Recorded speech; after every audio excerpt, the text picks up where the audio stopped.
अभी हम हैं खागा स्टेशन में। तो गाड़ी आने वाली है, थोड़ा लेट हो गई है। हमारे साथ में हमारी टीम ये खड़ी है, हमारे भैया जी खड़े हैं और ये छोटा सा लड़का है। तो सभी लोग जाएंगे और कुंभ स्नान जो कि 144 साल बाद आएगा, उसको लाभ उठाएंगे।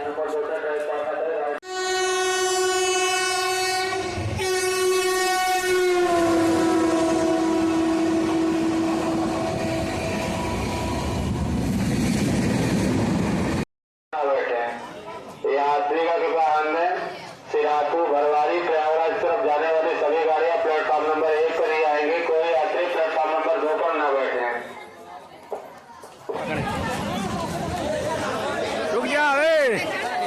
रुक जाओ यही मैं धीरे से आओ, आगे आगे आओ, आगे आओ।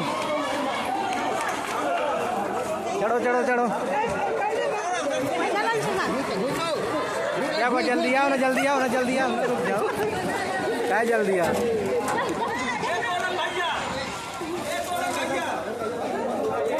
चलो चलो चलो आराम से चढ़ो।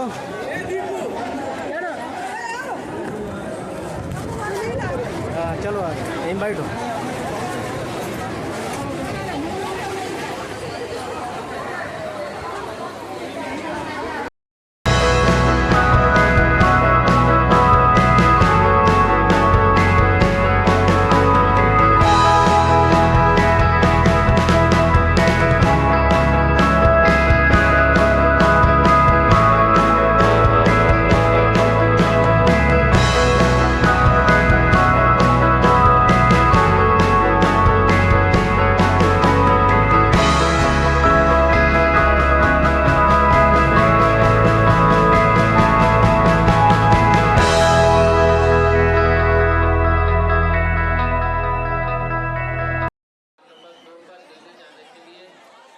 अभी फाइनली हम प्रयागराज जंक्शन पहुंच चुके हैं। तो आप देख सकते हैं कितना भीड़ है यहाँ पे। इस समय कुंभ में बहुत ज़्यादा भीड़ चल रही है। आने वाले 12 तारीख को जो पूर्णिमा पड़ रही उसमें और भीड़ होने वाली है। तो ये देख पा रहे हैं प्रयागराज जंक्शन कुंभ मेला के लिए कितनी भीड़ है। यहाँ पे बहुत दिक्कत हुई यहाँ से बाहर निकलने में, उसके बाद थोड़ा राहत मिली। तो अभी हम ये स्वरूप रानी मेडिकल चौराहे के पास पहुँच चुके हैं अभी फ़िलहाल। आपको बता दें कि अगर आपको जाना है तो एक जाने वाला मार्ग जो है, एक आने वाला मार्ग अलग है। जब आप कानपुर से की तरफ से या दिल्ली की तरफ से आप इलाहाबाद जाएंगे तो आपको 9 नंबर प्लेटफार्म से निकाला जाएगा बाहर की ओर, जो कि उत्तर दिशा में गंगा की ओर, उधर आपको निकाला जाएगा।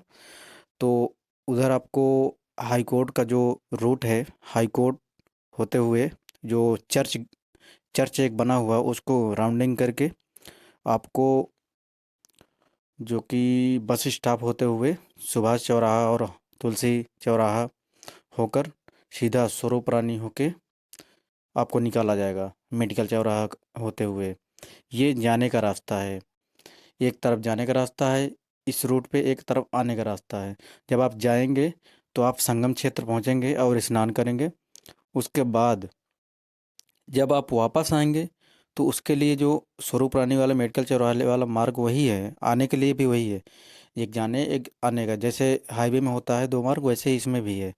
तो जब आप इधर आएंगे, आप तुलसी घाट के पास आएंगे, बस स्टॉप के पहले ही इधर तुलसी घाट हनुमान मंदिर, बड़े हनुमान मंदिर जो हैं, उसके पास से ही आपको डाइवर्ट कर दिया जाएगा। जो कि ये इधर आपको रामबाग की तरफ से मोड़ दिया जाएगा। 2 मार्ग हैं, एक एक तो रामबाग से ही वो मेडिकल चौराहे से डाइवर्ट करके रामबाग की तरफ डाइवर्ट कर दिया जाएगा। अगर उधर नहीं जाते हैं तो वापसी की बात कर रहे हैं, जब वापस आएंगे तो उसके बाद तुलसी घाट से इधर से भी आपको वापस कर दिया जाएगा। तो ये मीरगंज होते हुए आपका जो कि उधर से घुमा कर तब रेलवे स्टेशन का फर्स्ट प्लेटफार्म जो जिधर है उस साइड आपको लेकर जाकर घुमाकर मीरगंज होते हुए तो 4 नंबर गेट के पास आपको छोड़ा जाएगा। अगर जो व्यक्ति जिस मार्ग से जाता है, जब एंट्री लेता है कुंभ मेले में, उसी से वापस आता है, तब आपको फिर से ये जो हाई कोर्ट का ओवरब्रिज है उसके उस फ्लाईओवर के द्वारा आपको रिटर्न 1 नंबर प्लेटफॉर्म में आना होगा। तो अभी हम फाइनली पहुँचे हैं प्रयागराज संगम का मेन मुख्य द्वार जो है। अब ये आपको नज़र आ रहा है, तो यहीं से सारा मेला शुरू होता है। अब मेन प्रांगण में प्रवेश हो गया है, जो महाकुंभ का ये क्षेत्र है। आपको बता दें कि यहाँ पे एक बहुत ही भारी मैदान है, जो कि रात में सोने के लिए सभी श्रद्धालु यहाँ पे विश्राम करते हैं। लेकिन एक दिक्कत ये है कि यहाँ पे टेंट नहीं लगा हुआ, तंबू लगाना चाहिए। इतना बड़ा प्रांगण है तो कम से कम तंबू होना चाहिए। खुले आसमान में लोग सोते हैं और ठंड कंपकपाती ठंड लग जाती है। तो ये है अपोलो टायर का ये प्रांगण है, जो कि श्रद्धालुओं के लिए ठहरने की व्यवस्था है। रात में आप अपना बिस्तर लेके आइए, यहाँ पे रहिए। तो अब हम प्रवेश कर गए हैं महाकुंभ के उस क्षेत्र में, जहाँ पे 29 तारीख को भगदड़ मची थी। यहाँ पे आपको उस समय जगह नहीं मिली पैर रखने की, जिससे काफ़ी श्रद्धालुओं की मृत्यु हुई थी। अगर आप अभी फ़िलहाल जाना चाहते हैं तो जाइए, अभी कम है भीड़, लेकिन 12 तारीख को बहुत ही भीड़ है।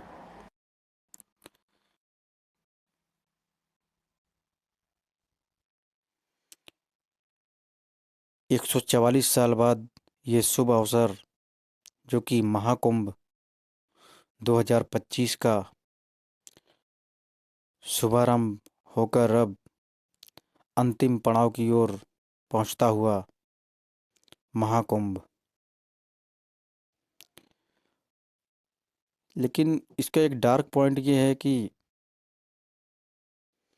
जिनकी घर के सदस्य इस समय दुनिया में नहीं रहे, जो कुंभ नहाने के लिए गए, मोक्ष प्राप्ति के लिए गए और उनकी दुर्घटना से मृत्यु हो गई, उनके लिए तो ये महाकुंभ काले दिन से भी कम नहीं। तो ये आप जाएंगे तो ये त्रिवेणी मुख्य मुख्य त्रिवेणी है, जहाँ आप स्नान करेंगे। तो ऐसा दृश्य है। उधर से यमुना जी का मिलाप, इधर से गंगा जी का मिलाप है। ये संगम क्षेत्र है, जहाँ पे दोनों नदियों का मिलन होता है। यहीं पे आप स्नान करेंगे। सुबह के 5 बजने वाले हैं। अब सूर्य की लालिमा धीरे धीरे नजर आती हुई यहाँ का सुबह का बहुत ही सुंदर दृश्य होता है, जब आप सूर्य किरण को देखें उस पानी में, जो कि संगम तीनों नदियों का मिलाप, उसमें चमचमाती हुई लाल किरण की धूप आपको मनमोहित कर लेगी। तो सुबह के जब 5:30-6 बजेंगे तो आपको ऐसा ही दृश्य दिखेगा संगम क्षेत्र का।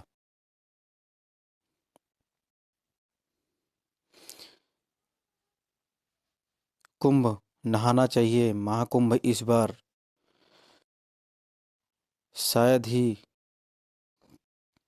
सभी लोग नहा पाएंगे, लेकिन सरकार का दावा है कि इस बार महाकुंभ में लगभग 50 करोड़ के आसपास श्रद्धालु स्नान करेंगे। यहाँ पे जाएंगे तो बहुत ही, अभी फ़िलहाल व्यवस्था तो बहुत बढ़िया है।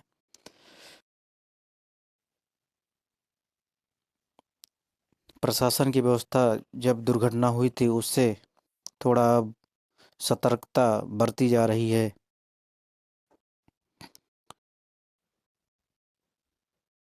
अगर आपको समय मिले तो एक बार इस महाकुंभ का हिस्सा ज़रूर बने। यहाँ पे वीआईपी वालों के लिए स्टीमर और बोट की व्यवस्था भी की गई है। अगर आप भी करना चाहते हैं स्टीमर और बोट से यात्रा स्नान बीच में, तो वो भी आपको उपलब्ध है।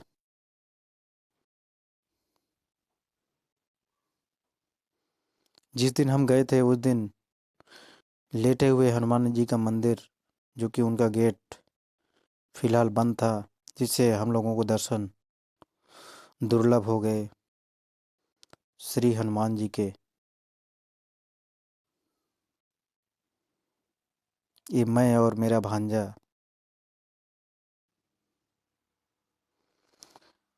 आपको समय मिले तो ज़रूर जाएं संगम क्षेत्र।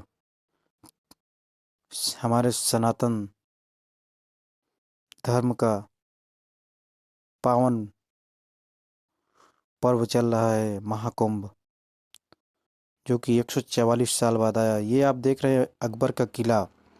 अकबर का किला के बगल में ही लेटे हुए हनुमान जी का मंदिर बना हुआ है, जो कि जिस दिन हम गए थे उस दिन राष्ट्रपति द्रौपदी मुर्मू का आगमन होना था, इसलिए यह मार्ग को बंद कर दिया गया था, हनुमान मंदिर को बंद कर दिया गया था।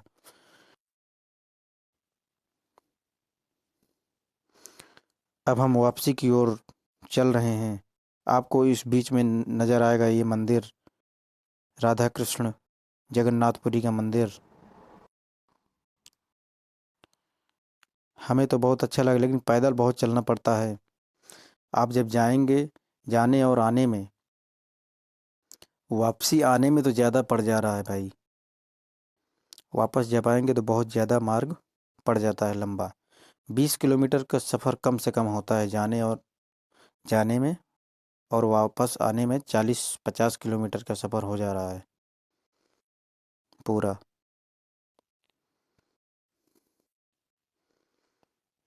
संगम क्षेत्र जाएं तो वहाँ कुछ भी फ्री का खाने का न सोचें, क्योंकि लोग धर्म करने जाते हैं वहाँ, पुण्य को कमाने जाते हैं। तो इसलिए आप वहाँ भंडारे में, मेरी राय है तो भंडारे में नहीं खाना चाहिए। अपने पैसे का कुछ भी खरीद कर खा लीजिए, लेकिन भंडारे में फ्री का कुछ भी नहीं खाना चाहिए, नहीं तो आपका सारा पुण्य चला जाएगा। ये आप देख रहे होंगे अनंत अंबानी, जो कि मुकेश अंबानी के लड़के हैं, उनका ये पंडाल लगा हुआ है। यहाँ पे फ्री में भोजन की व्यवस्था होती है। तो बहुत सारे पंडाल हैं, बहुत लोगों के पंडाल हैं, आप वहाँ खाना खा सकते हैं भंडारे में। लेकिन मेरी राय ये है कि अपना खाना खुद का स्वयं का खाना चाहिए।